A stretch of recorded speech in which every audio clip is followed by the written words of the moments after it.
Hi, I'm Kaylee Wilder, host of Visions, a new show on WDET celebrating jazz through the last 5 decades. You'll hear fusion, spiritual jazz, experimental, avant-garde, and future sounds. Join me Monday nights at 8 p.m. for Visions on 1019 WDET.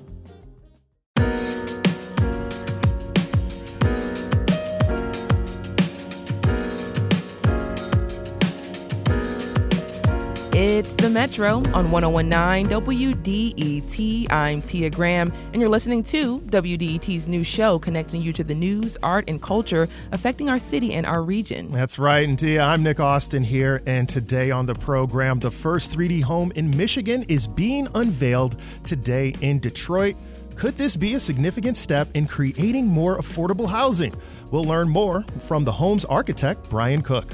But first, on the Metro, Wayne State's mobile health unit has been seeing patients on the road in Detroit since 2020. That was in the thick of the COVID-19 pandemic. And since then, the Wayne mobile unit team has partnered with health organizations and community leaders to bring healthcare to more people in need. A recent partnership with Meridian will allow Wayne State's mobile health unit to send vans out to assist pregnant moms in low-income Detroit neighborhoods. To talk more about the initiative is Philip Levy, and he's the Associate Vice President for Translational Sciences at Wayne State University and the Director of the Wayne Mobile Health Unit. Dr. Levy, thank you so much for joining us on the Metro.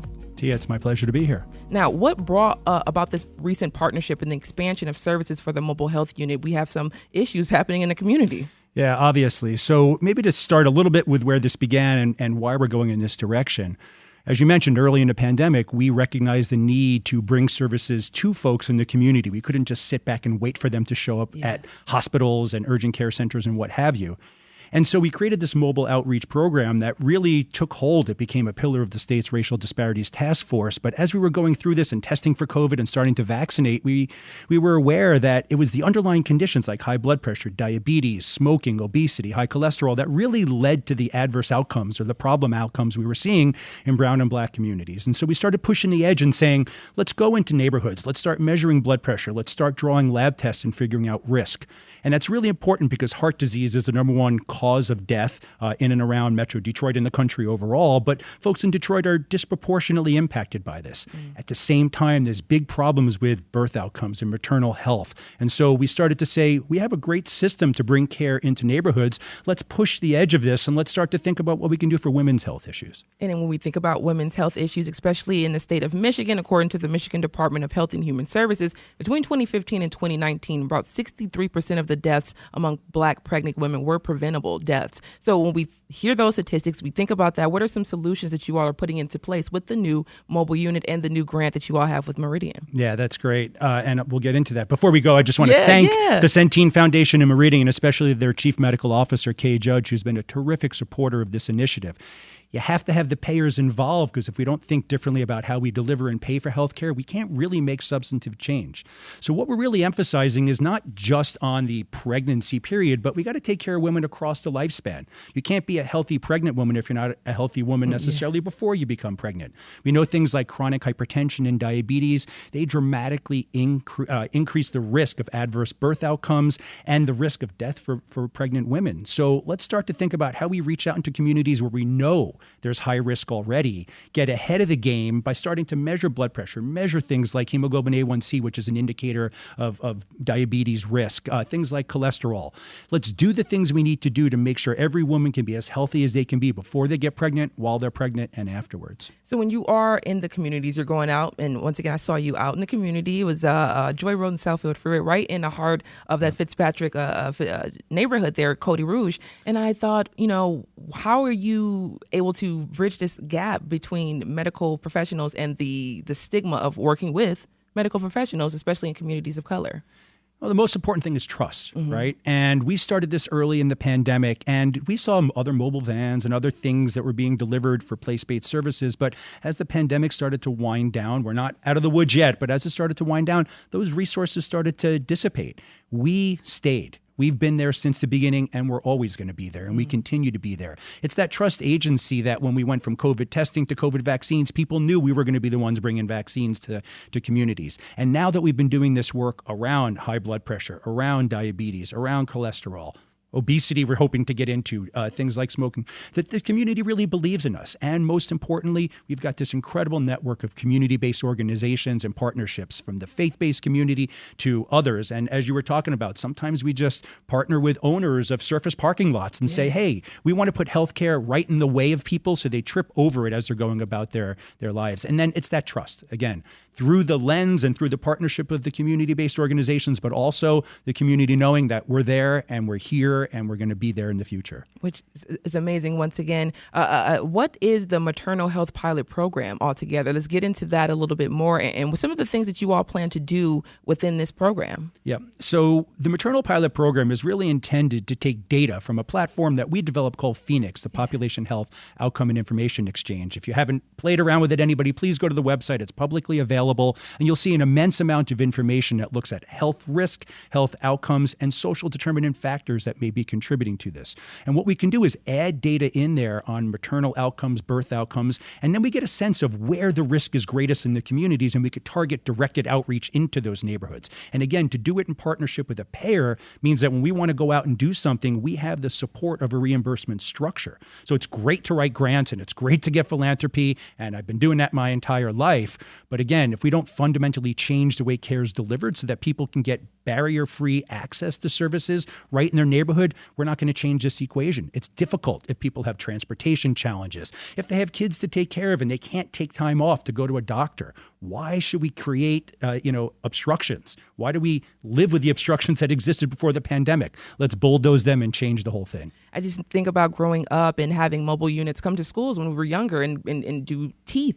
dentists, mobile dentistry, and the glasses, and some of those things kind of, went away. So you all are stepping up and replacing some of those things that we used to see in those communities, in those spaces. And I think about, we talked a little bit before the show as well, the rural communities. Yeah. And so how are you all integrating yourselves within those communities in helping them? Yeah, so as part of this funding and support, we have dollars that we can put towards staffing and programmatic outreach, and we have many communities beyond Southeast Michigan that we work with. But we're also working directly with the state, and this is a little extension beyond the Meridian project, to create resources and take state-appropriated dollars in a budget to build up additional mobile units that can all operate off of the same data streams. But effectively, let's think differently about Michigan. We can create something called the Michigan Mobile Health Corps, which we've been working on, which is aligning all the mobile units that the state's been supporting so that we take this infrastructure and resource that came up through the pandemic and we make it enduring. And we take the lessons we learned from the pandemic, which were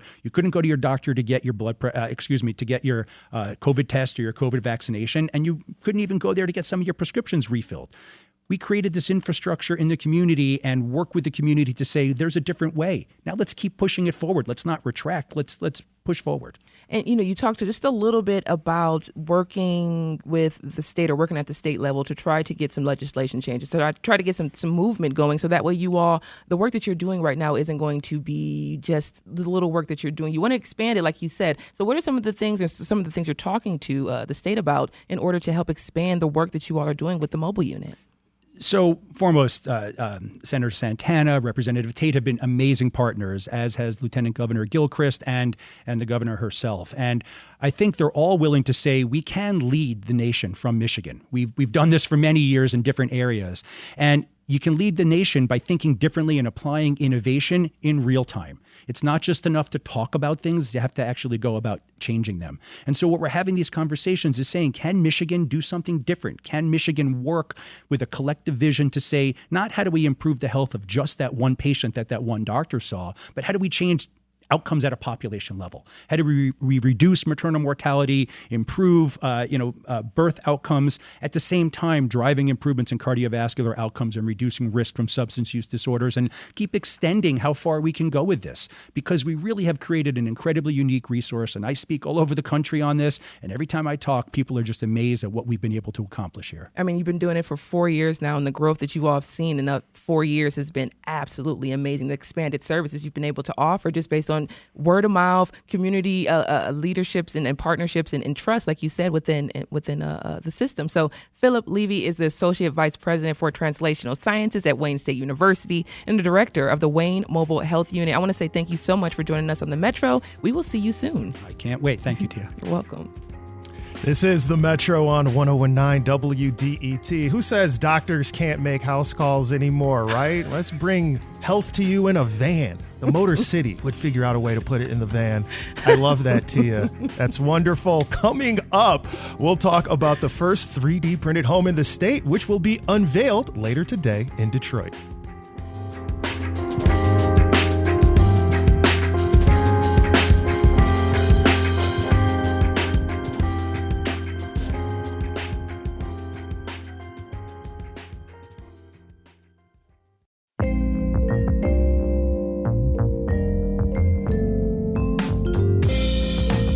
Welcome back to the Metro, right here on 101.9 WDET, connecting Metro Detroiters through stories and conversations about the news, art, and culture affecting the city and our region. We were just talking about mobile health units, vroom, getting around, but now you're talking about, you're putting stuff together almost like Lego style.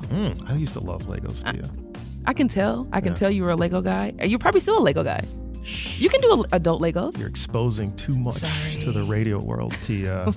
But what we want to expose you to is stories. Speaking of Lego, so appropriate, Tia. The idea of putting together homes. How can we do it now? A lot has changed with technology in the 21st century. Maybe we can use technology as a way to build homes for folks. And one of the things that we're looking at is a different process that someone's using. The Citizen Robotics and Develop Architecture has officially completed Michigan's first 3D printed home. That's right, located at 144 Sheridan in Detroit. The home will be displayed at a ribbon-cutting event today at 4:30 p.m. To understand how this home was constructed and how 3D printing works, producer Sam Corey spoke with Brian Lee Cook. He is the CEO, founder, and architect of Develop Architecture and the president of Detroit's chapter of the National Organization of Minority Architects. They began by discussing how the 3D home came to be in Detroit. It came about because of a kind of a mutual connection and then a mutual kind of aligning of vision. One of my fellow members in NOMA, National Organization of Minority Architects, she runs and owns Space Lab. And that is a co-working space focused on architecture, engineering, construction. And I'm a member of that. And Tom and Citizen Robotics, before we started working, and did a few presentations about 3D printing and on the construction level. And I was like, okay, that's cool. And then they were looking for somebody to work with, be the architect, to help move their project forward. So I was like, okay, I mean, this sounds super interesting. And then I met with Tom and his team at Citizen Robotics, and a lot of things just aligned. At the end of the day, I definitely wanted to do something really cool as the first 3D printed structure in the state, but also their ideals. We align there, like helping the youth get engaged in construction in a totally different way, bringing about some change in the construction industry, and then being more people focused on, looking toward the future of work and trying to be more inclusive. There literally isn't enough minority architects, but specifically Black architects. So there's over 125,000 licensed architects in the entire country. There are only 2,500 or so Black architects in the entire country. 543 from the last time I looked are Black women in the entire country. So when, doing this, it's cool for me, just period. But one of the things, I want to make sure we're doing is that I can be on the forefront of this rather than, minorities being on the end of technology. So a lot of the vision that they had aligned with a lot of things that I see or want to see. So tell me very basically, how does 3D printing work? What should I be imagining? The one we used for this project is actually an old automotive factory arm. So when you see like commercials or when you see the factory, the cars going through the factory and those arms are like moving kind of crazy and they get in for this little specific weld and then they go back and they do it again. It was one of those arms because it spends years doing one motion, right? So all that motion, all that infrastructure of that robot is doing one thing for years on end. Well, at some point that movement breaks down, but the robot itself has plenty of other fluid motion it can still do. So repurpose that into a 3D printer by putting a concrete pump on the end of it. So that is the printer we use, but the principle is the same for either type of printer, right? You'll find different types of printer, but they're all essentially doing the same thing. They're going along a path and squeezing out a small amount of concrete or mortar or earth. So it squeezes it out, lays it out in the path that you're designing, and then it slowly stacks it. We have a housing shortage of ready-to-move-in homes in Detroit. This is starting to become a problem here. I'm wondering how much 3D printed homes can assist in alleviating this problem. The way we solve this problem is from the policy end at the end of the day. Yeah. This is a tool in the toolbox that is being developed that can help do things more efficiently and potentially faster. But all of the things to get to the point where you're actually able to send a printer out to the site and print, or printing pieces that can actually be delivered to a site that's ready, all that stuff is the same. You got to purchase the land. You got to coordinate the land. You got to prep the land. You got to coordinate with different trades, coordinate with the municipalities. Like these are things that still happen regardless of what type of construction it is. You just completed this 3D printed home in Detroit, the first one in Michigan. What is going to happen to it? And should I expect to see more 3D printed homes that you're working on? Brian, what does this look like? Well, the plan right now is that it's currently for sale. So it is MSHDA funded, and they're looking to sell. And it's income restricted because of the funds that was used to help build the house, like an innovative fund MSHDA had. So, I mean, it's not going anywhere. Hopefully somebody's enjoying the house relatively soon. Definitely plan to see more. I did a preliminary kind of design for a fourplex for a client. In talks with another client about doing a house. So, it's not, I got 18 projects, right? 3D printer ready to go. Mm-hmm. But I think once even more gets out about the house, people are going to continue to be interested and want to know more, just like yourself, and really want to do something different for themselves or because it's a different type of product. Brian Lee Cook, CEO, founder, and architect of Develop Architecture. Thank you so much for joining me. No problem. Glad to be here.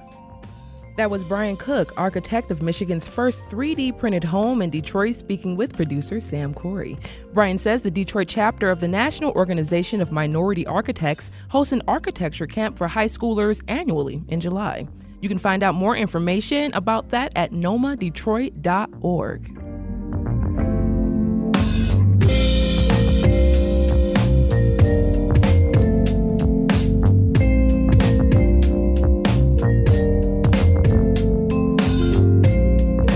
It is the Metro on 1019 WDET. I'm Nick Austin with Tia Graham. And Tia, if you're having trouble using your cell phone this morning... I told you I was. You did tell me you were, and I didn't believe you. I told everyone. And you were right. You're not the only one. You listening, you're not the only one either. Cellular service customers across Metro Detroit and beyond are grappling with major outages affecting cities across the United States. In fact, outages peaked this morning, 8:20 a.m. at 73,000. And again, nationwide from Atlanta, Chicago, Houston, all over the place. So they're working on that problem. Know that you're not alone. And hopefully we can get some cell phone service back quickly. What are we without our cell phones, Tia? Honestly, right now I'm a chicken without my head. If I don't have it, it's just like, yep, I don't even know life without it. Probably what the phone call sounds like without accurate cellular service. Yeah, Jack said it sounds like you're calling the fax machine. All right, well, that's all right. A quick update on the weather, by the way. Today, expected scattered showers before 1 p.m. It's going to be a high near 50 degrees. Friday is going to be partly sunny with a high near 40 degrees. It's going to be windy as well with gusts reaching up to 18 miles per hour. This is the Metro.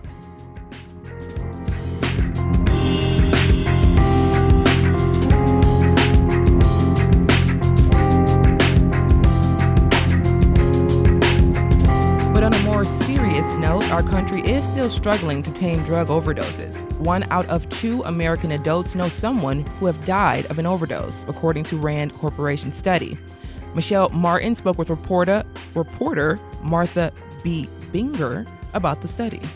Researchers surveyed more than 2,000 adults, and they used the results of that survey to estimate what's happening across the country. It shows that 125 million adults know someone. In many cases, they know more than one person who's died after an overdose. Now, you might imagine some of those connections are pretty casual, like the friend of a cousin or a high school buddy you didn't stay in touch with. But an estimated 40 million Americans had enough of a relationship to say that the death had an impact on them.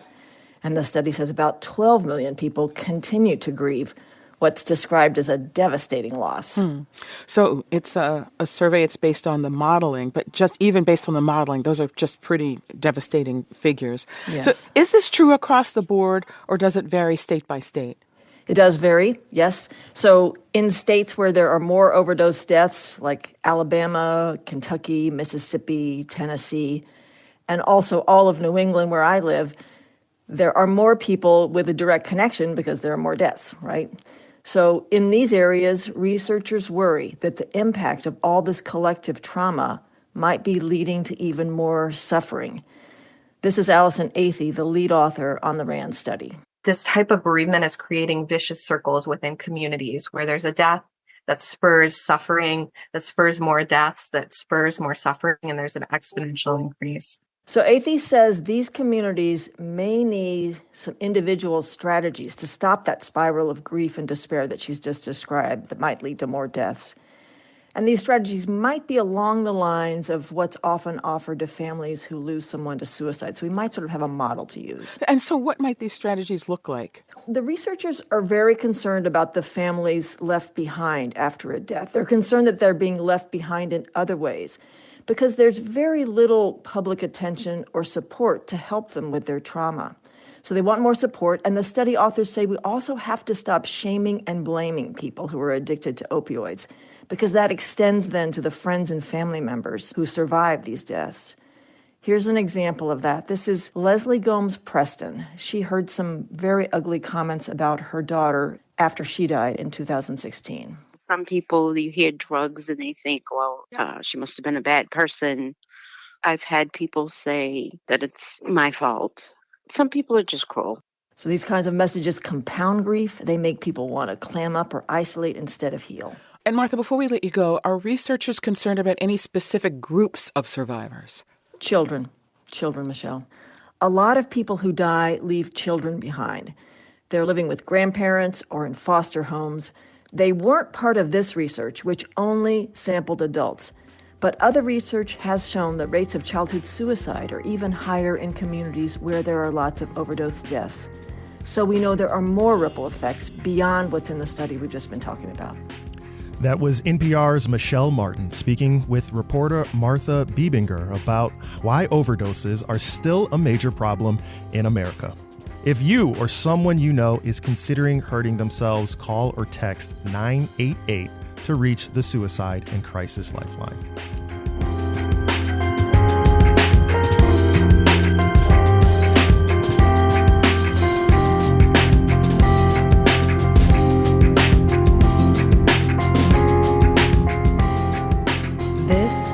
The Metro. You're listening to your daily source for the news, arts, and culture, driving Metro Detroit forward on 101.9 WDET. Coming up, we'll talk about the problem of scrap yards in Detroit. But first, the Michigan Independent Citizens Redistricting Council is having 3 public hearings today at the Second Ebenezer Church. Commissioners will be meeting with the community, and people will be able to give comments on the maps drawn by the commission. The public meetings are taking place from 10 a.m. to 1 p.m., from 2 to 5 p.m., and from 6 to 8 p.m. The finalized district maps must be submitted by March 1st. Now, Nick, we're talking about scrapyards. All right, let's go. What are you, Fred Sanford? Where's Lamont? I almost just laughed out loud. You're allowed to do that. Okay. Scrapyards have become a big problem in Detroit, and that's because nearly 70% of 1,400 scrapyards and auto repair lots in the city don't comply with Detroit's city codes and regulations. Residents are now saying the officials need to do more to regulate these lots. Earlier this week, Stephen Henderson sat down with the Detroit News' Sarah Rahal about the issue. Here is Rahal speaking with Stephen on WDET's Created Equal about the compliance issues scrapyards are running into.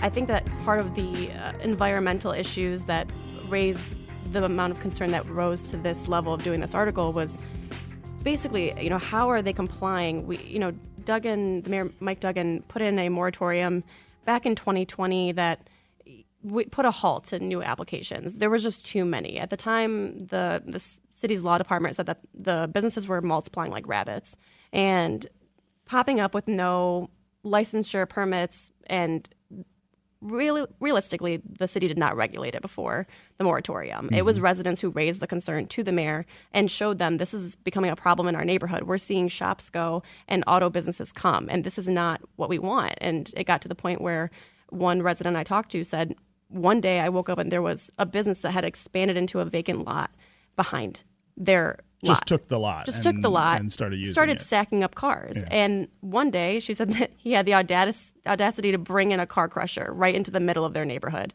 and crushing cars. Yeah. And that became way more than just a noise concern. They found that a lot of these businesses leave behind a really bad environmental hazard when they do abandon these lots. It's a lot of fuel, gas, oil. It's stuff that seeps into the ground, and we have to take care of it as residents to rehab it, to make it viable for something else when they do leave. So the city did crack down on it, halted applications for 5 years, extended the moratorium 5 times, and started a process where they began creating ordinances that would enforce regulations to new businesses that were opening. This did not apply necessarily to all the businesses that already existed, but they did start putting them on the map and keeping track of them and issuing fines, which were a big deal because these businesses operated as they wanted before that. Right. So a lot of the fines were for businesses who had parked outside of their lots, kept cars on the main roads and blocked entryways, and they issued more than $1 million in fines in the past few years. A third of those fines have been paid. Yeah, I mean that's a common problem in the city, is that even when city government decides to try to regulate something or crack down on something, the compliance with the crackdown is spotty, right? Right. People don't do it. Let's talk about the things that environmental concerns that these raise, the things that go on these lots that the city and certainly the state through the environmental protection arm of the state are concerned with. What are the things that they're doing? I mean, it's traffic, it's noise, it's crime, it's blight. It's a lot of things. It's a lot of things. I mean, there's so much frequent neighborhood complaints on just the aesthetic of the neighborhood. Yeah, I mean, if you go up and down Livernois, for instance, which is one of the main streets near where I was born here in Detroit, Livernois and Grand River, these shops are everywhere. I mean, it's replaced all of the other commerce that we used to have in neighborhoods like that. And look, they're businesses, right? They are employing people. Presumably they're paying taxes and things like that. That's great, but it absolutely ruins the residential feel that you would have in these neighborhoods. And I feel like in Detroit, where we have so many of these very wide boulevards that can sustain businesses like this, we just are dealing with more of it than other people are. For sure. I mean, the part of my reporting, which was concentrated in the Midwest Tireman area, that was the most dense area that I found, which had the most amount of residents that were pissed off about about this.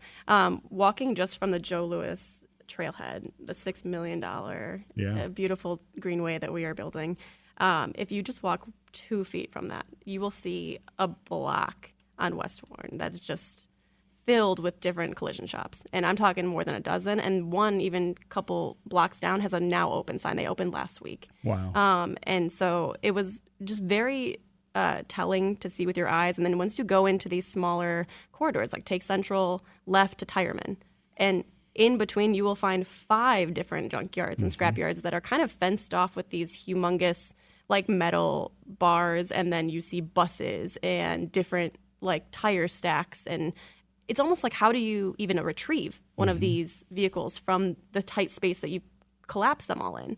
And there's plenty of a community that is curated around this type of business. When I went from shop to shop, asking people, why did you open this business? How are you doing? How is there so much competition for Right. this amount of business?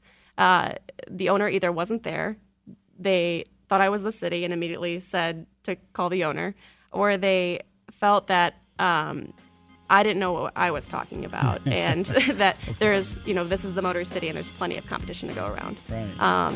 It really was telling to walk through a corridor and not see a gas station or anything else but this type of business. That was reporter Sarah Rahal speaking with Stephen Henderson on Created Equal. The show runs from 9 to 10 a.m. each day and can be streamed at WDET.org. This is The Metro, helping you discover Detroit beyond the headlines, one story at a time on 1019 WDET. I'm Nick Austin with Tia Graham, and coming up, we'll talk about how one clerk in Canton has been dealing with early in-person voting.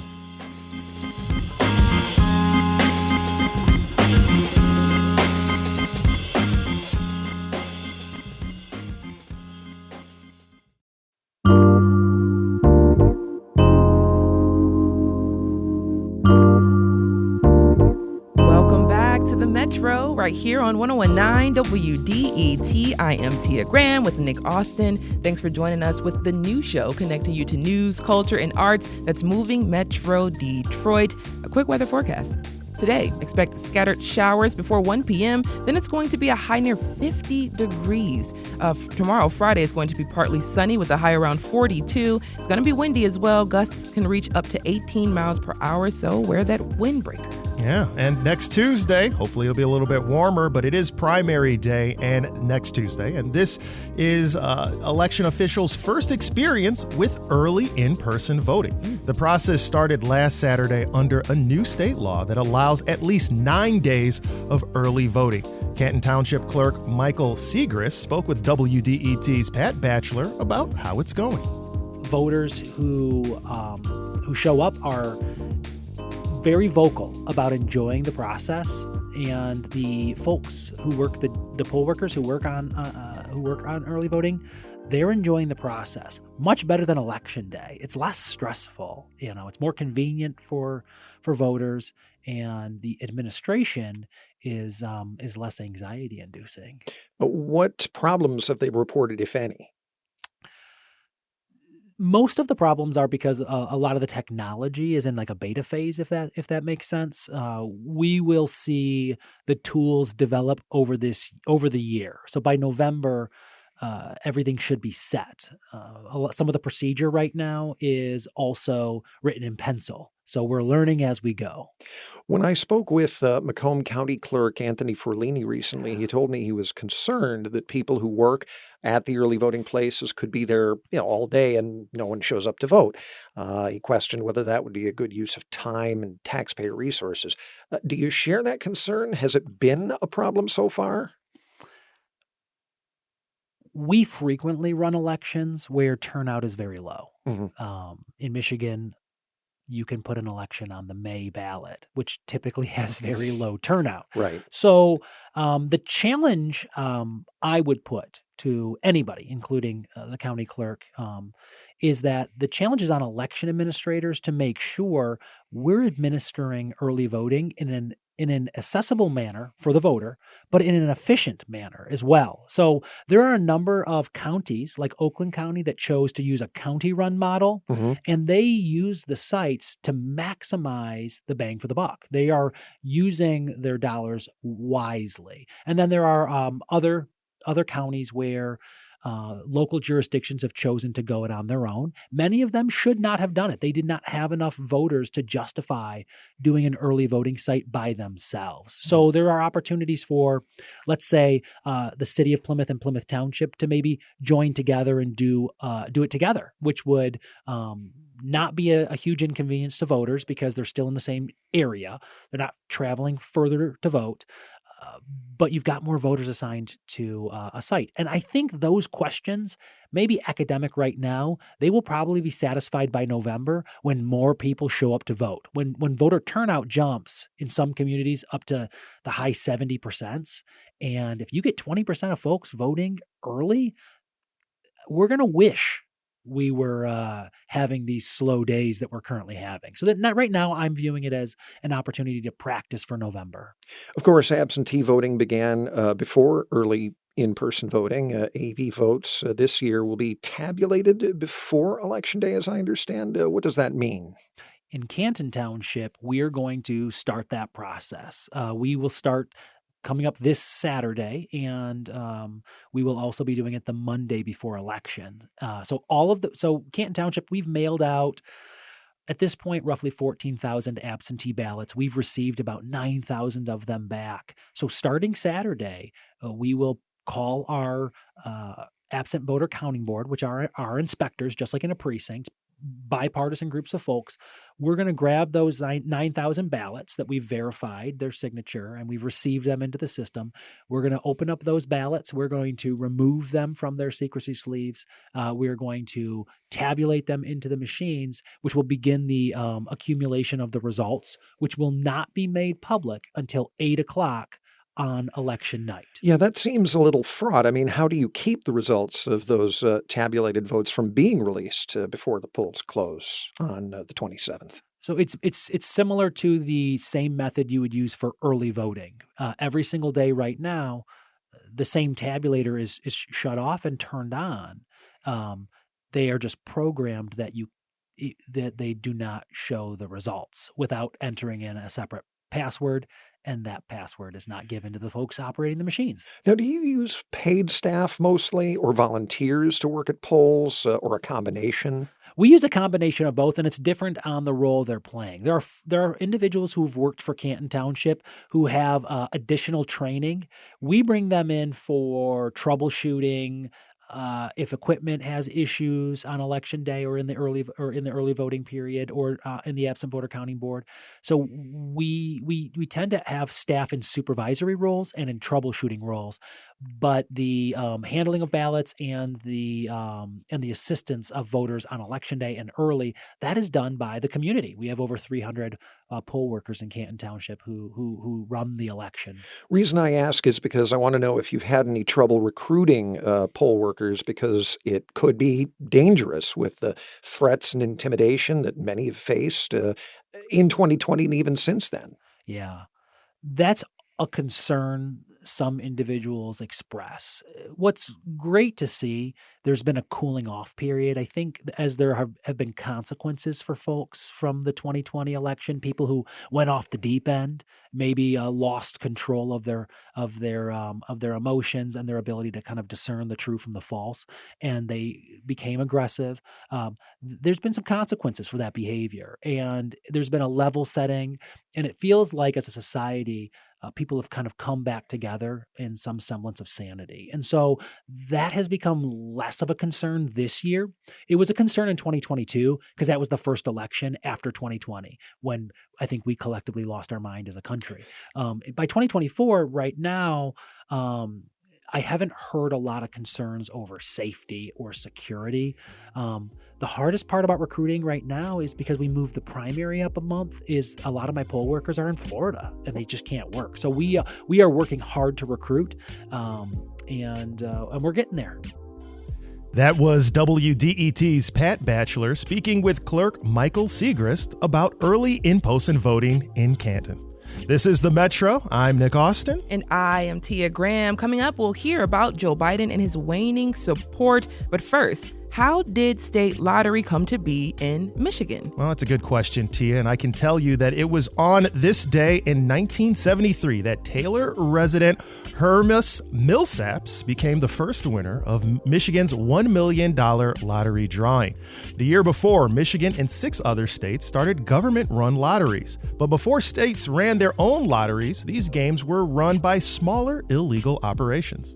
Bridget Davis's mom ran one of those operations. In 2019, the Detroiter spoke with NPR's Scott Simon about her autobiography, The World According to Fannie Davis, My Mother's Life in the Detroit Numbers. In the interview, Davis spoke about how the illegal lottery business set the stage for state-run lottery programs. As you grew up, how did you handle your love and pride for your mother with the need for secrecy? Not like you could say, boy, you ought to see my mom do this.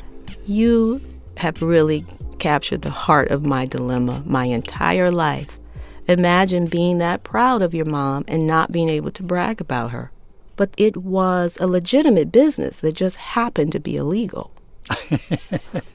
Well, and so widely accepted. I mean, it, if I might put it this way, inspired many states, including the state of Michigan, to begin their own lottery. Oh, that's a nice word, inspired.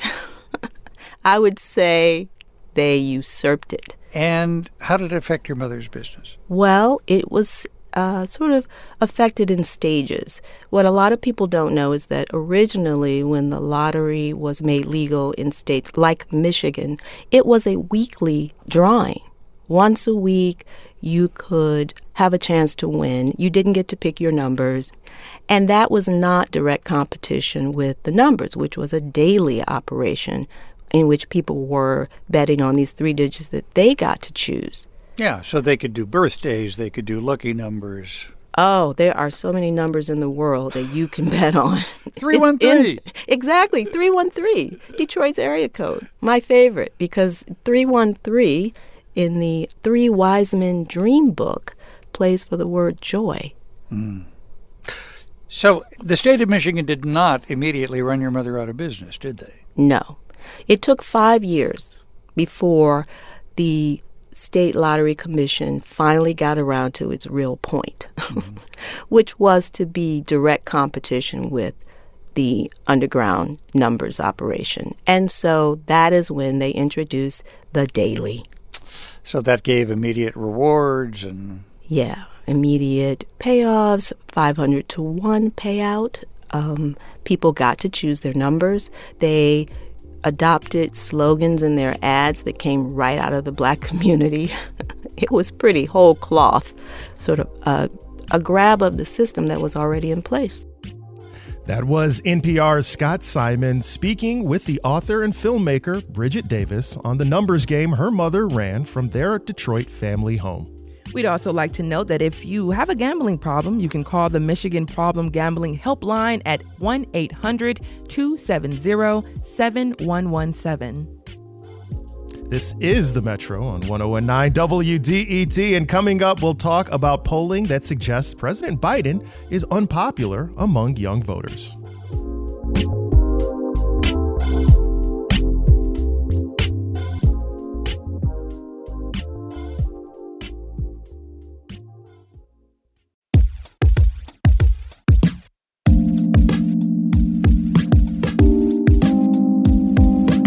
Welcome back to the Metro right here on 101.9 WDET FM, our newish show connecting you to arts, news, and culture that's moving Metro Detroit. Nick Austin is right here with me. That is true. I am right here. You can tell by my voice. Thank you, Tia. And Tuesday is the official date of Michigan's presidential primary. But while many thought the earlier date for Michigan would increase the significance of the primary, this hasn't been the case. Both Donald Trump and President Biden remain the presumptive nominees for the Republican and Democratic parties, respectively. Notwithstanding these presumptions, though, in recent Michigan poll, President Biden trails Donald Trump by 4 points. Now, it's hard to know if these polls hold up so early, but it still begs the question. What is behind a result like this, and what does it mean for voters statewide? To learn more, we have Jonathan Osting with us. He is a deputy editor and politics reporter for Bridge, Michigan. Jonathan, welcome to the Metro. Hey, thanks for having me. Yeah, thanks for being here. By the way, congratulations on the new position as deputy editor. I saw that and cheered a little bit, so I just wanted to give you some love. Congratulations. Yeah, thanks. Congratulations for launching the new show, too. All right, thank you so much for that. But let's get into politics. This is what everybody came here for, and we are so far out from this election. I know we've got the primary coming up, so people care about it in Michigan, but to me, it would seem to not even most people are really paying that much attention to the election right now. I still see these flurries of reports. So what does a poll telling us Donald Trump is up by 4 points really tell us right now in Michigan? Well, it's certainly debatable. I mean, obviously, polls are just a snapshot in time, and if a lot of folks aren't engaged in the electoral process right now, it might not be all that telling. That said, I think most voters in the state pretty much know who Donald Trump and Joe Biden are at this point and have, fairly firm views. So, a lot could change before November. But, what I wrote about is, some of the nuances that you could see in those numbers, specifically some troubling points for Biden beyond just that top line takeaway, that there are certain segments of the population he's not doing particularly well with that he did 4 years ago. Well, let's break down that a little bit. I know that in looking at your article, one of the areas with young people. Can you tell us what you learned in your reporting? Yeah, so a separate poll from the one that you referenced, but a poll from early January really spelled trouble for Joe Biden with young voters. So, young voters traditionally are a pretty safe bet for Democrats.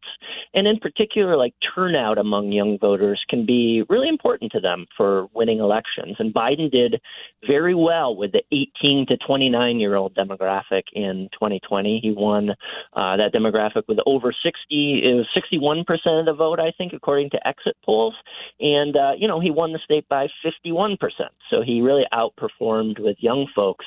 Well, this recent polling from January, from last month now, showed he was trailing Trump actually by 12 points among those young voters. And, more perhaps, troubling for his campaign is that only 15 or less than 16% of those young voters had a favorable opinion of Joe Biden.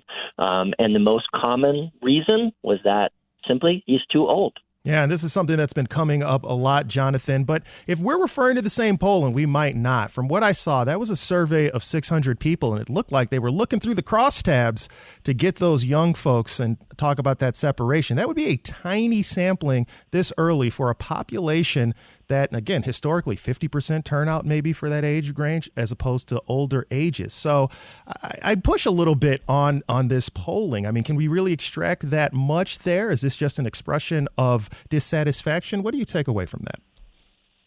You're right that it's definitely a small sample, so we're going to have to see how those numbers pan out if there's more extensive polling moving forward. I went to college campuses, though, over the last 2 weeks, and while, again, I talked to a very small sample of young voters in Michigan, I did sense a lot of dissatisfaction this far out. Again, maybe folks are not super checked in right now. What the Biden campaign is already trying to work on is just to say, hey, regardless of how you feel about the economy or the war between Israel and Hamas, what it really comes down to is, do you like Donald Trump any better? So they're going to try and, really focus, the issue on Trump and hone in on that, pointing out what they say is a very stark choice. The closer we get to November, I suspect a lot of voters will take that choice a little more seriously. Yeah, it's really fascinating. And we're going to have to keep checking in with you, Jonathan Osting, to learn more, several other areas, learn more about the issues young people are having with Biden. Thank you, Deputy Editor and Politics Reporter for Bridge, Michigan, Jonathan Osting, for joining us on The Metro. Yeah, thank you.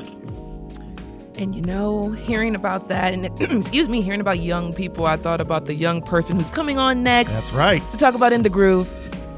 I see big things from this young man, Ryan Patrick Hooper. This young man. I'm too old to say I'm mature for my age or that there's better things ahead for me. But at this sweet spot, I love music and I love playing it for you. I've got a lot of great stuff ahead on the show. Something fresh from Norah Jones, who continues to impress me. As she gets older, she gets a little more experimental, a little looser with her tracks. I think it's some of the best music that she is making right now. Plus, the final chance to win Vampire Weekend tickets on this show, In the Groove, coming up here at noon on WDET. Thanks, Nick and Tia. You're welcome. Looking forward to hearing Norah Jones' new music. Thank you, Ryan. But that's the Metro for February 22nd. You can listen to recent episodes online at WDET.org and make sure to subscribe to the podcast on your favorite platform. The show is produced by Sam Corey, David Lyons, and Jack Philbrandt. Our technical director is Nate Bender. Music by Sam Bobian. Our news director is Jerome Vaughn. And our program director is Adam Fox. The Metro is a WDET production, a listener-supported service of Wayne State University. If you like what you hear and want to support The Metro, consider becoming a member at WDET.org/donate. You're listening to 1019 WDET-FM, Detroit Public Radio, your connection to news, music, and conversation. Tia, as Sanford and Son might say, Fred G. Sanford, Elizabeth, coming to join you.